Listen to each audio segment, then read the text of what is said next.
Operation डेमिंगो एक खास mission है।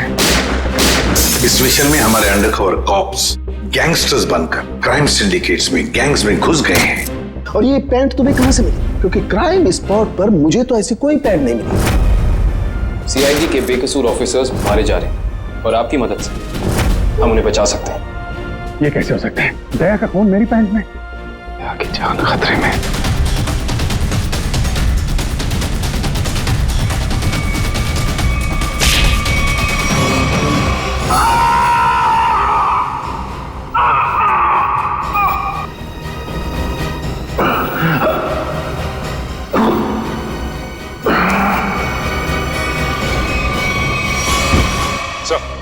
शहर में जितने भी चेक नाके हर जगह पता किया, ना ही एसीपी सर का पता लगा और ना ही दया सर का।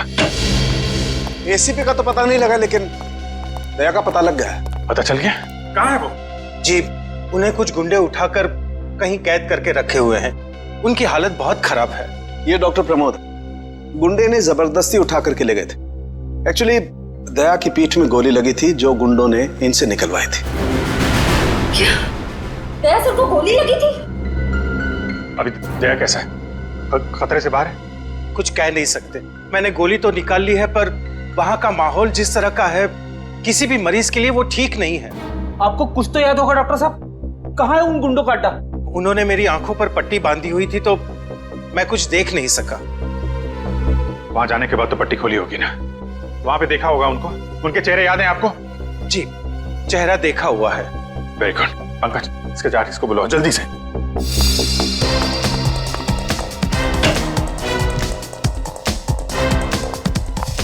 अभिजीत, वो मैं तुमसे आए।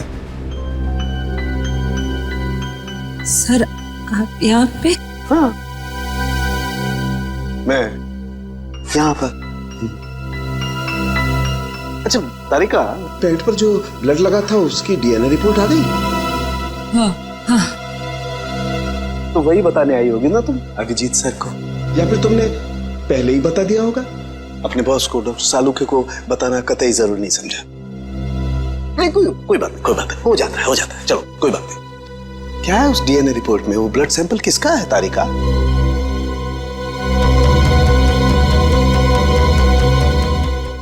दया का। अच्छा, वो पेंट जिस पर ये ब्लड था, वो पेंट किसकी?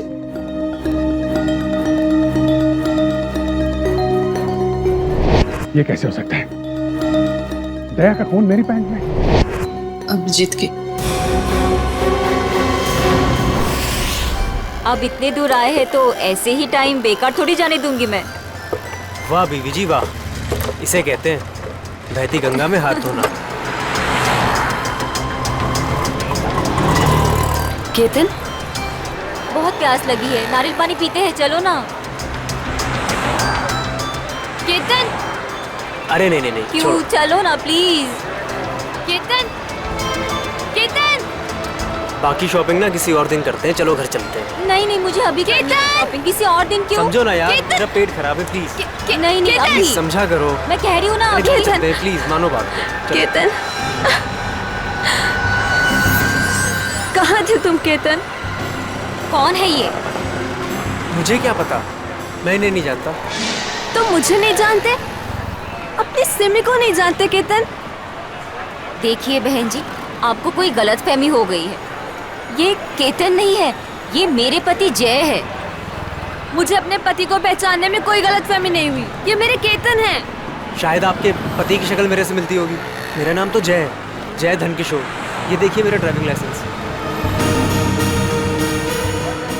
तुम पुलिस वालों के लिए ड्राइविंग लाइसेंस झूठे बनाना बहुत आसान है, मैं सब जानती हूँ। पर तुम ऐसा क्यों कर रहे हो? पुलिस?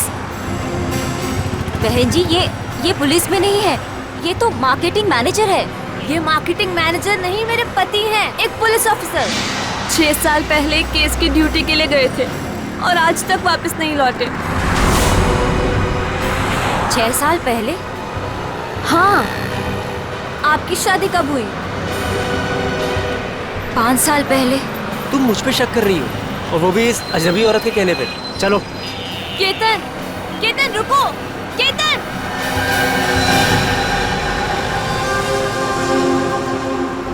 अभिजीत की पैंट पर दया का खून। 3 बार टेस्ट करवाया गया लेकिन नतीजा वही। और इसीलिए तुमने वो पैंट चुपचाप तारिका को दे दी, क्योंकि तुम्हें मालूम था कि उस पैंट पर दया का खून लगा हुआ है। अगर मुझे पता होता कि मेरी पैंट पे दया का खून है तो मैं उसे टेस्ट करने के लिए देता ही क्यों?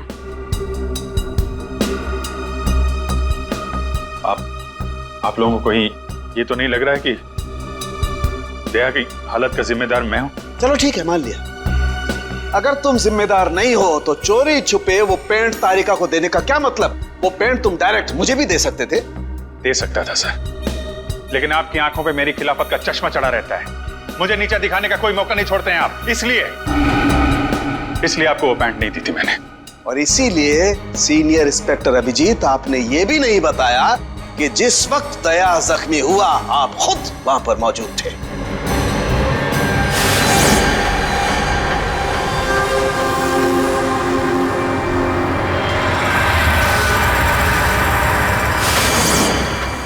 बता देता, अगर मुझे याद होता तो। मुझे अब भी याद नहीं है कि उस रात क्या हुआ था। वो ऐसी आपको याद ही नहीं है कि उस रात क्या हुआ था?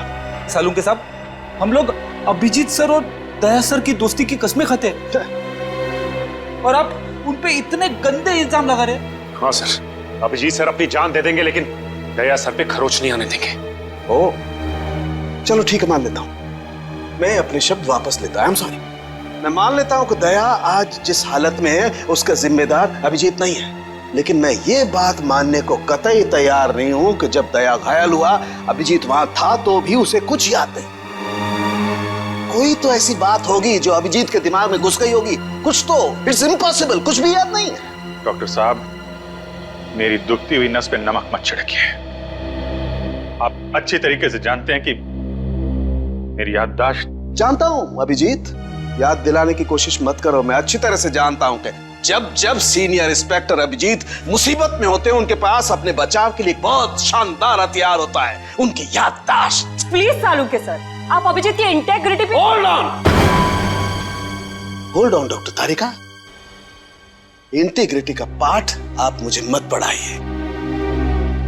आपने सीआईडी का सबसे बड़ा नियम तोड़ा है, हम लोगों से इतना इंपॉर्टेंट सुराग छुपाने का। Understand that? इंटीग्रिटी। सर, उस रात की कोई ऐसी बात जो आपको याद हो? कुछ भी?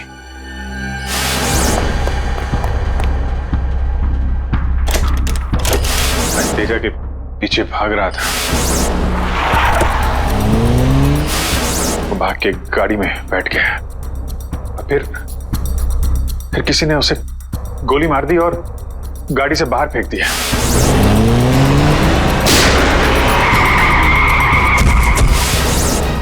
जब मैं भाग के तेजा की लाश के पास पहुंचा तो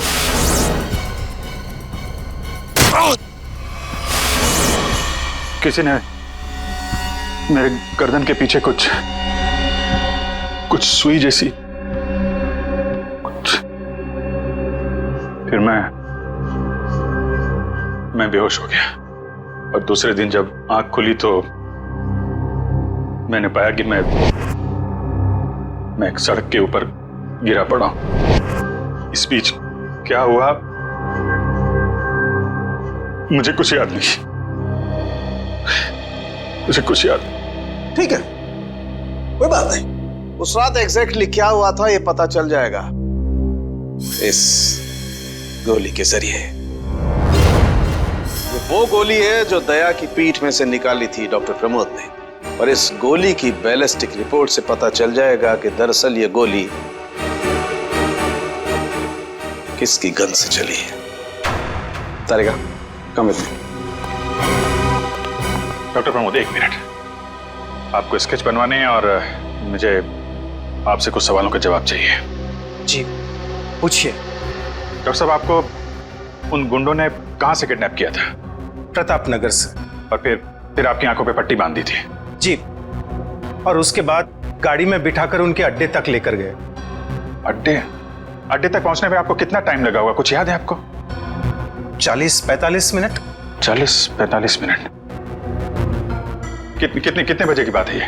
रात के तकरीबन 10:30 बजे की। 10:30 बजे रात? उस वक्त तो प्रताप नगर में ज्यादा ट्रैफिक नहीं होता है, सड़कें खाली रहती है। श्रेया, शहर का मैप लेकर आओ और उन सभी जगहों की लिस्ट बनाओ जहां पे प्रताप नगर से 45 मिनट में पहुंचा जा सकता है। श्रेया, क्या बात है? शहर का मैप लेकर आओ जल्दी। सॉरी सर, मेरी तबीयत कुछ ठीक नहीं लग रही। एक्सक्यूज मी।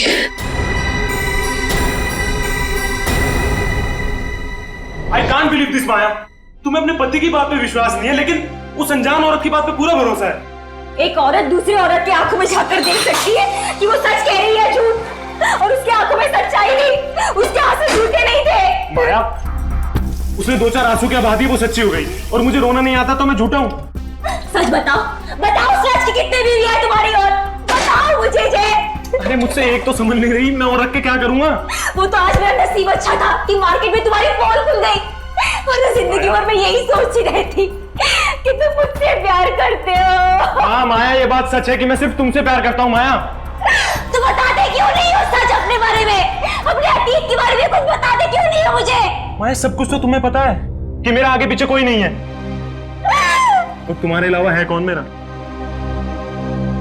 और तुम्हारा काम पुलिस में हो या मार्केटिंग मैनेजर हो? मार्केटिंग? माया, सब झूठ। मुझे तुम्हारे ऑफिस जाना है, बस आई डोंट केयर, मुझे तुम्हारे ऑफिस जाना है। ठीक है, ऑफिस जाना है, मैं तुम्हें अगले हफ्ते अपने ऑफिस लेके चलूंगा। खुश? क्यों अगले हफ्ते क्यों? हाँ, तो कल क्यों नहीं? बल्कि मैं कहती हूँ कल नहीं, मुझे आज अभी इसी वक्त तुम्हारे ऑफिस जाना है। शक्की भी एक हाथ होती है यार।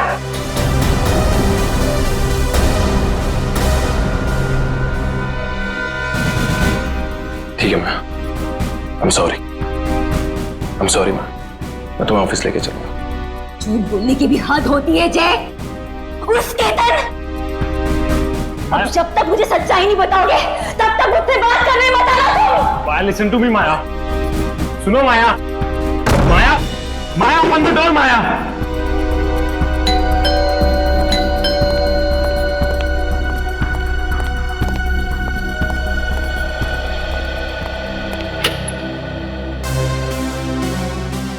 आप?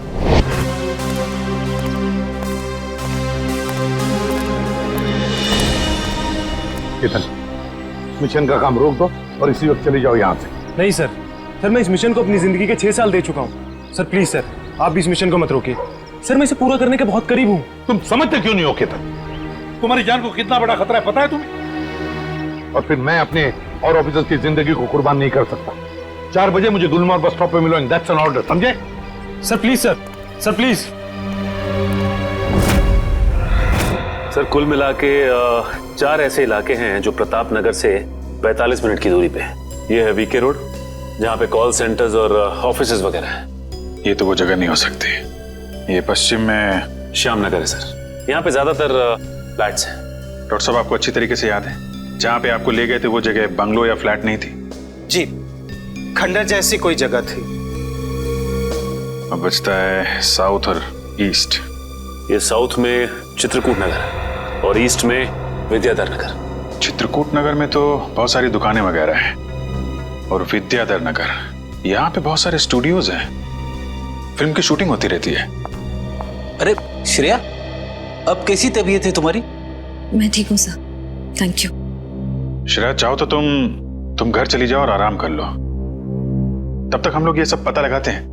नहीं सर, जब तक दया सर और एसीपी सर का पता नहीं चल जाता मुझे चैन नहीं मिलेगा। ओके ठीक है, मतलब दया या तो विद्याधर नगर में है या फिर चित्रकूट नगर में है। डॉक्टर साहब, आपको जहां ले गए थे आसपास से कुछ आवाजें आ रही थी, आपने कुछ सुना था वहां पे? हाँ, एक गाना था जो बार बार सुनाई दे रहा था। ये कहिए कि हर आधे घंटे के बाद वही गाना बज रहा था। इसका मतलब आसपास कहीं फिल्म की शूटिंग चल रही थी, मतलब Vidyadhar Nagar. Vidyadhar Nagar, correct. Film studios वहीं पे है। ये पता लगाओ कि विद्याधर नगर में वो कौन सा स्टूडियो है जहां पे इस गाने की शूटिंग हो रही थी। उठ जाग मुसाफिर भोर भई, अब रहन कहाँ जो सोवत है। ओले ओले ओले ओले ओले दया बेटा, उठ जा उठ जा उठ जा उठ जा। सुबह हो गई, स्कूल जाने का टाइम हो गया। अच्छे बच्चे नहीं सोते, उठ जा उठ जा उठ जा। कौन हो तुम लोग? सीआईडी के दुश्मन और मुजरिमों के दोस्त। देखो देखो देखो देखो देखो देखो कैसे तड़प रहा है पिंजरे में बंद शेर की तरह। एक बार जंजीरें खोल दे, फिर देख तुम लोग का क्या हाल करता हूं मैं। ना ना ना ना ना ना, हमें मरना है क्या शेर से पंगा लेके? अरे हम तो बस इतना बताने आए थे कि तुम्हारे साथ साथ अब तुम्हारी पूरी सीआईडी टीम का सर्वनाश होने वाला है। सर्वनाश। चुप! बहुत देखे तुम जैसे सीआईडी का सर्वनाश करने वाले। आज वो लोग कहाँ हैं किसी को पता नहीं। तुम हमें इतना मूर्ख और कमजोर मत समझो, क्योंकि हमारा बॉस इतना चालाक है कि सीआईडी के पूर्वज भी उस तक पहुंच नहीं पाएंगे। एक बात सुन, अपने बॉस से कह दे कि उल्टी गिनती अब शुरू कर दे। वो नहीं बचेगा, नहीं बचेगा वो। क्या बात है यार, तुम सीआईडी वालों की यही अदा हमें बहुत पसंद है। मौत के मुंह में बैठ के भी डायलॉग मारना नहीं छोड़ते। दया, तुमसे मिलकर बहुत अच्छा लगा। अलविदा।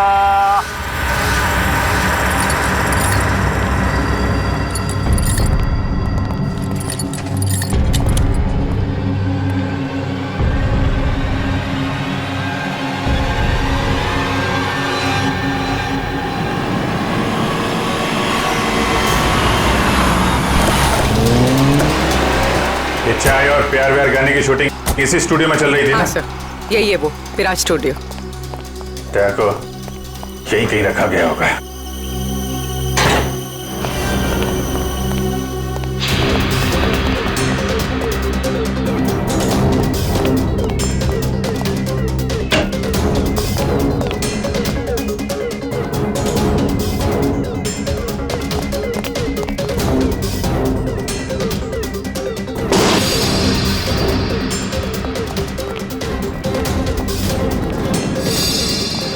इतना सारा खून? मतलब सर, दया सर यहीं पे थे? ये जंजीरें, इन जंजीरों से बांध के रखा गया था मेरे दोस्त को। एक बार ये भेड़िए मिल जाए। सर, ये चाय का ग्लास मिला है। चाय अभी तक गर्म है सर। चाय गर्म है, इसका मतलब वो लोग ज्यादा दूर नहीं गए होंगे।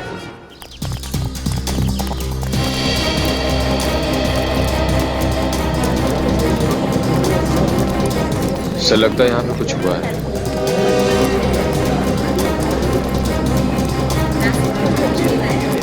हटिए प्लीज, साइड दीजिए प्लीज, हम लोग सीआईडी से।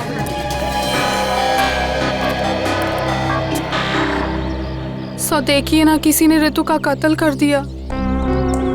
कैसे हुआ ये सब? पता नहीं सर, हम सब लोग तो शूटिंग में लगे हुए थे, तभी अचानक गोली चलने की आवाज सुनाई दी और यहाँ आकर देखा तो ऋतु की लाश। कितनी देर पहले चली गोली? सर यही कोई आधे घंटे पहले सर। सर हमने लोकल पुलिस को भी इन्फॉर्म कर दिया सर। ठीक, आप लोग थोड़ा पीछे चले जाइए, पीछे जाइए थोड़ा।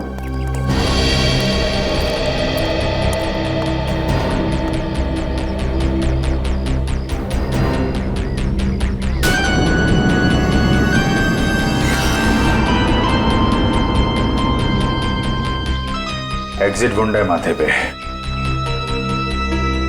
गोली लगी होगी तो 2-3 सेकंड में बेचारी मर गई होगी। गोली लगी और आर पार। जरा चेक करो आसपास, देखो गोली इस डायरेक्शन में कहीं मिलती है क्या?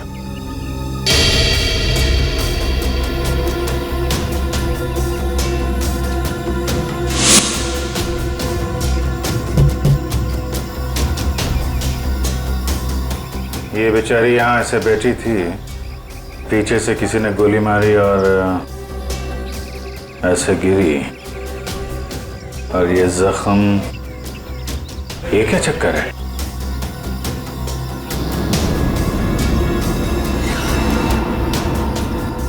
विग पहनी हुई थी इसने।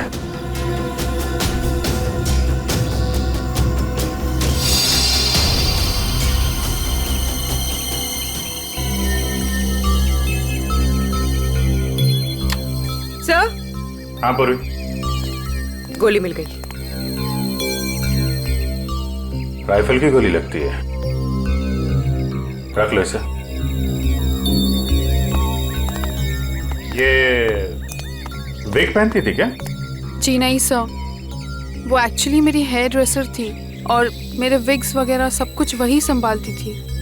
जो विग उसने पहना है ना, वो मेरे नेक्स्ट सीन में यूज होने वाला था। रितु ने आपकी विग पहनी हुई थी? जी सर। दुष्यंत समझे, जब रितु को गोली मारी गई तो खूनी ने उसका चेहरा नहीं देखा, गोली पीछे से मारी गई है। और जब रितु को गोली लगी तब उसने इनका विग पहन रखा था। मतलब गोली पे रितु का नहीं, आपका नाम लिखा था। क्या? जी हाँ, आपकी जान खतरे में है। ये देखो, 0.338 कैलिबर की गोली है ये, जिससे रितु को मारा गया है, जो सिर्फ स्नाइपर राइफल से चलाई जा सकती है। तो सालुंके साहब, ये इसके सिर पे 2 लाल निशान क्या हैं? ये लाल निशान एंट्री और एग्जिट वुंड है। रितु की खोपड़ी में गोली यहां से घुसी और यहां से बाहर निकली। ये एग्जिट वुंड एंट्री वुंड से आधा इंच करीब नीचे है, मतलब गोली ऊपर से नीचे की तरफ आई है। जी हाँ, गोली रितु की खोपड़ी में यहां से घुसी और यहां से बाहर निकलकर सीधे वैनिटी वैन के फुटबोर्ड पे जाके अटक गई। और हमारे कैलकुलेशंस के हिसाब से गोली चली है यहां से, ऐसे।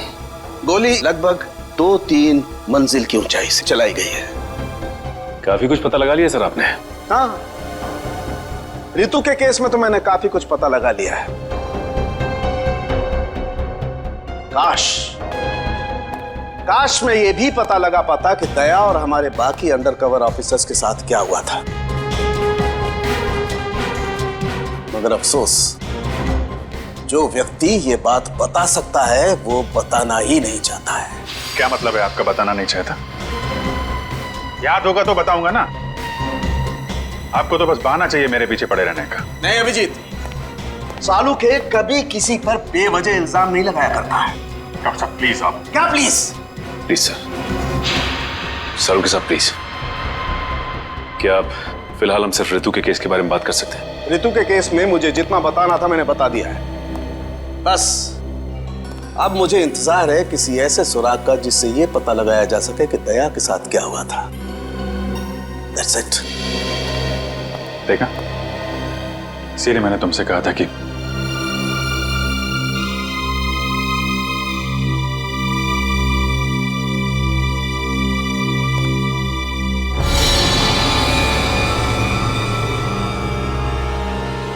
Sharp shooter. साहब मैं आपको बोल रहा हूँ ना, पिछले 1 हफ्ते से यहाँ कोई शूटिंग नहीं हुई, तो यहाँ किसी का आने का सवाल ही नहीं उठता। मतलब पिछले 1 हफ्ते से तुम्हारे अलावा स्टूडियो में कोई नहीं आया? जी नहीं साहब। मतलब गोली तुमने चलाई? मैं गोली कैसे चला सकता हूँ? मुझे तो दिवाली के पटाखों से भी डर लगता है। तो फिर ठीक से सोच के बताओ, कोई ना कोई तो गया था दूसरे माले में। हाँ साहब, एक प्लम्बर आया था वो पाइप ठीक करने के लिए। दूसरे माले पे? जी हाँ। चलो जरा ऊपर चलिए।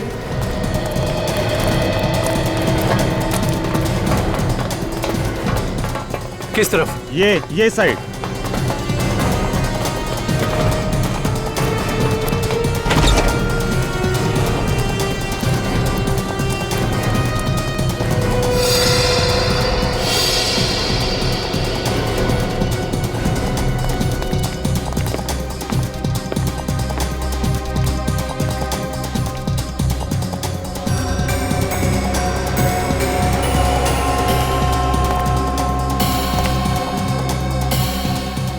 यहां से रितु वहां पे थी और शार्प शूटर ने गोली शायद यहां से चलाई होगी।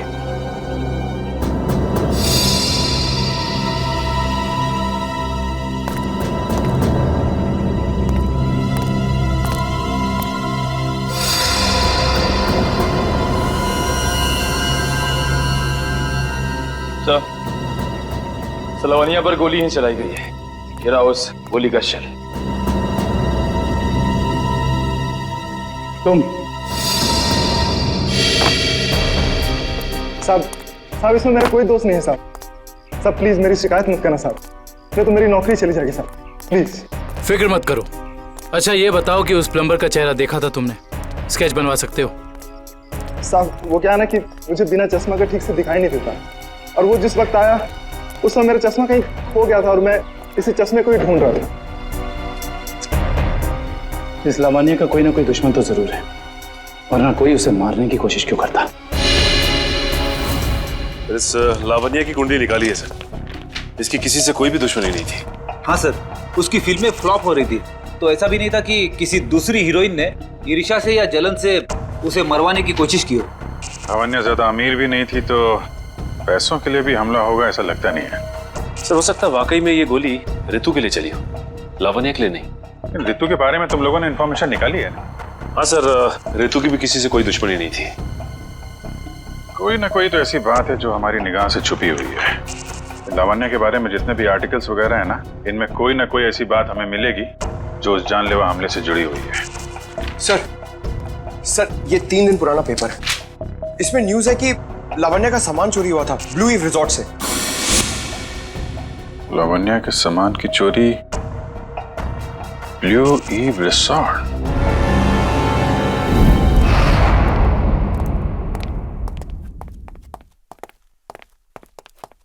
यही रूम है सर।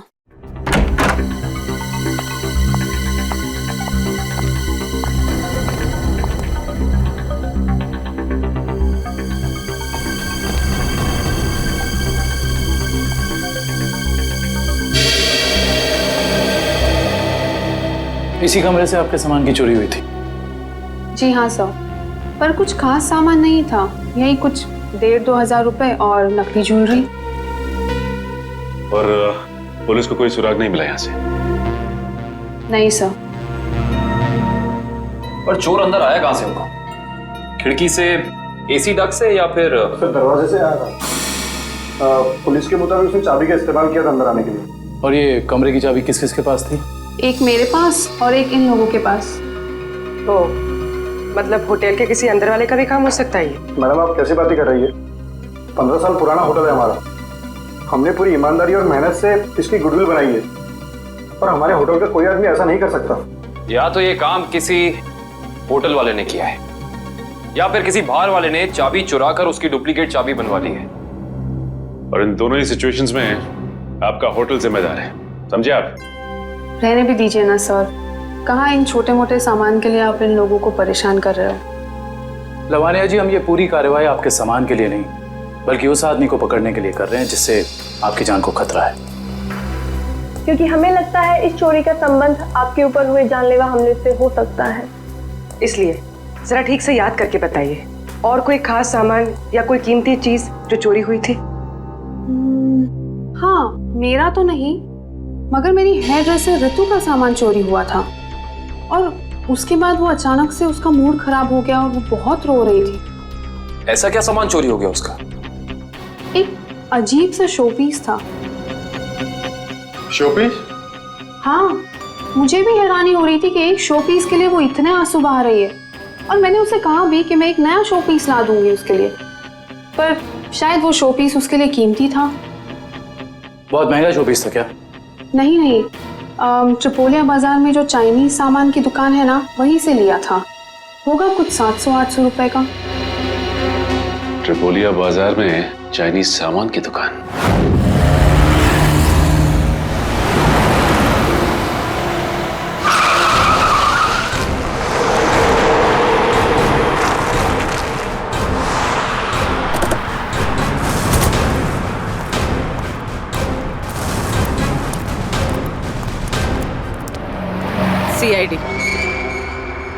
सीआईडी?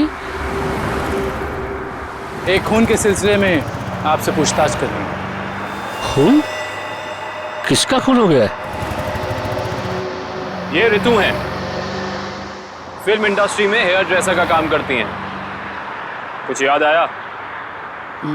मैंने तो इसे नहीं देखा कभी। शनिवार को ये आपकी दुकान पे आई थी, इन्होंने एक मूर्ति खरीदी थी।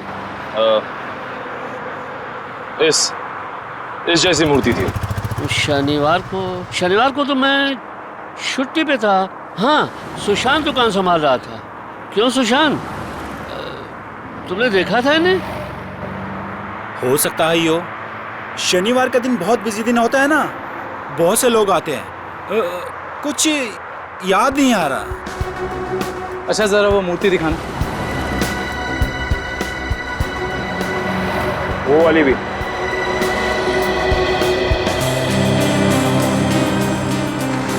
ऐसे और कितने पीसेस हैं आपकी दुकान पे? यही कोई 15-20 पीस होंगे। क्यों सुशांत? जी।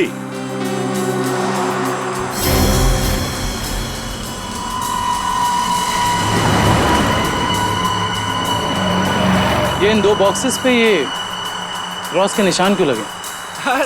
अरे वो तो डिफेक्टिव पीस है, इन्हें फैक्ट्री वापस भेजना है, किसी काम के नहीं आपके। वो अभी पता चल जाएगा। दिखाओ इधर, दिखाओ।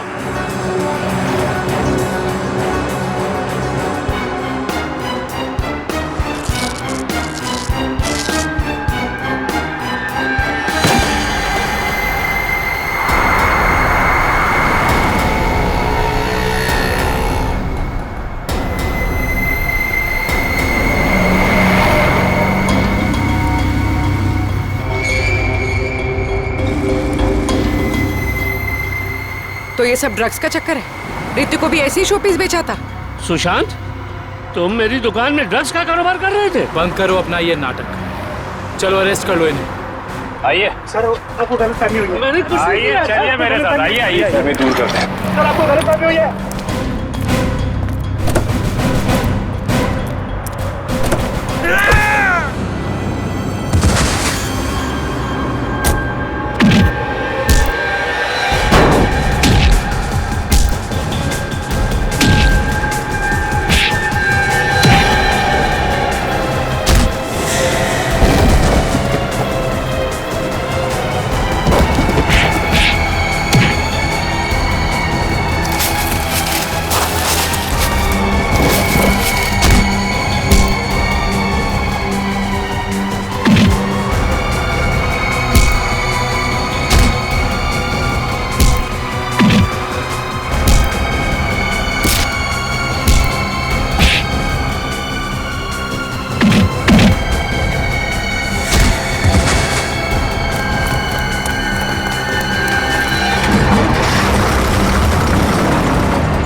सुशांत, किसने किया ये?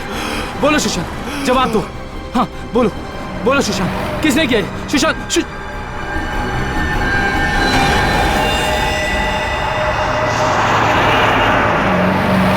He is dead.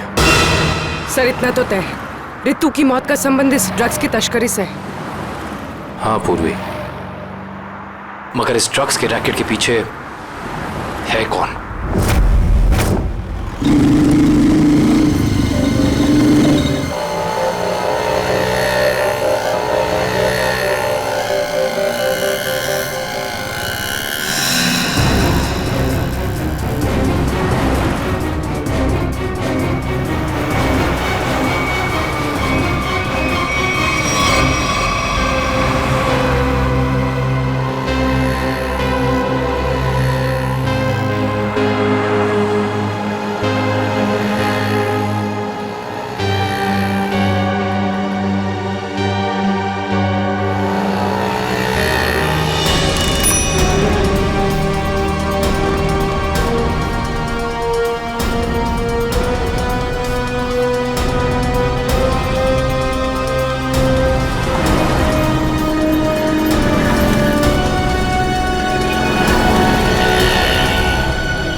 क्या हुआ सर, इतना अर्जेंट बुला लिया? जय, तुम्हारी जान को खतरा है। तुम सब लोगों के बारे में किसी को पता चल गया है और वो एक एक करके मारे जा रहा है। ये कैसे हो सकता है सर? आखिर ये खबर खोली किसने? वही तो समझ में नहीं आ रहा है, वही तो पता लगाना है। तुम एक काम करो, इसमें भोपाल की टिकट है और 10,000 रुपये है। जल्दी से निकल लो यहां से, जाओ निकल लो जल्दी। जय, जय क्या हुआ? जय, जय,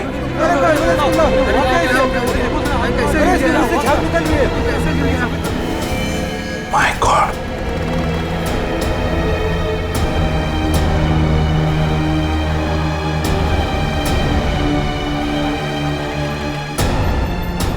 मेरा एक और अंडरकवर कॉप मर गया, एक और सीआईडी ऑफिसर मर गया और मैं उसे बचा नहीं पाया।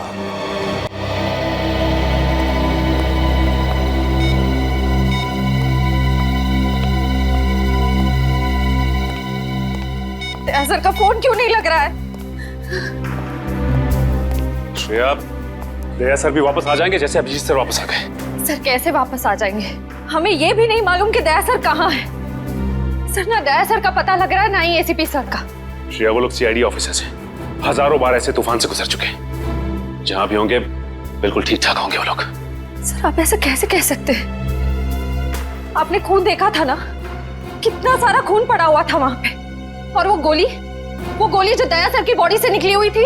हाँ श्रेया, मैंने सब कुछ देखा, लेकिन इसका मतलब ये तो नहीं कि सीआईडी ऑफिसर्स नहीं मरते। सर सर आप ठीक तो है ना सर? सर कल से आपका फोन नहीं लग रहा था। हाँ, मैं किसी जरूरी काम में उलझ गया था। कोई टॉप सीक्रेट काम था जो किसी को भी बता नहीं सकता था, तुम लोगों को भी नहीं। सर वो क्या? सर दया सर का कुछ पता नहीं चल पा रहा है। दया सर का कुछ पता नहीं है मतलब? सर दया सर गायब है। तो गया कहाँ वो? पता नहीं सर, उनका फोन भी नहीं लग रहा है। और सर उन्हें गोली भी लगी है। दया को गोली लगी है? एक मिनट, ये सब तुम लोगों को कैसे पता? सर अब सालुंके साहब बता रहे थे कि दया सर की बॉडी से एक डॉक्टर ने गोली निकाली और चुपके से लाके उनको दी। दया की बॉडी में से गोली निकालकर उसने सालुंके को भेज दी गोली। अभिजीत कहाँ है? सर अभिजीत सर भी गायब थे, अभी 3 घंटे ही पहले वापस आए। और तो और सर, अभिजीत सर की पैंट पे दया सर का खून लगा हुआ था। अभिजीत गायब था, 3 घंटे पहले वापस आया और उसके पैंट के ऊपर दया का खून। और उन्हें कुछ याद नहीं है सर। और उन्हें कुछ याद नहीं। फिर वही बात। ये अभिजीत जब भी कभी मुसीबत में पड़ता है, इसकी याददाश्त चली जाती है। ये हो क्या रहा है सीआईडी में? हमारे 3 अंडरकवर ऑफिसर्स मारे गए, उनके बारे में मेरे अलावा और किसी को भी कुछ भी पता नहीं था। फिर भी उनके नाम भी पता चल गए बाहर। कैसे? सर अगर ये बात सिर्फ आपको पता थी तो फिर? वही तो मैं कह रहा हूं सचिन, वही समझ में नहीं आ रहा है। ये सब हुआ कैसे हो रहा है ये? इसका एक ही मतलब है सचिन, हमारे बीच में कोई तो है जो हमसे गद्दारी कर रहा है। कोई गद्दार है। और सर एक बात और, एक हेयर ड्रेसर का खून हो गया सर। Hair dresser? हाँ सर, शूटिंग के दौरान उसका खून हुआ। सर लगता है ये खून ड्रग्स की वजह से हुआ है। और सर छानबीन के दौरान एक आदमी तक पहुंचे भी, लेकिन बाद में वो भी मारा गया। और सर उसकी जेब से हमें ये कागज मिला है सर, इसके ऊपर कुछ नंबर्स लिखे हुए हैं। 185637245 18356722345। सचिन, ये कोई सेल फोन नंबर या फिर टेलीफोन नंबर्स भी नहीं हो सकते। ये नंबर्स कुछ और ही है।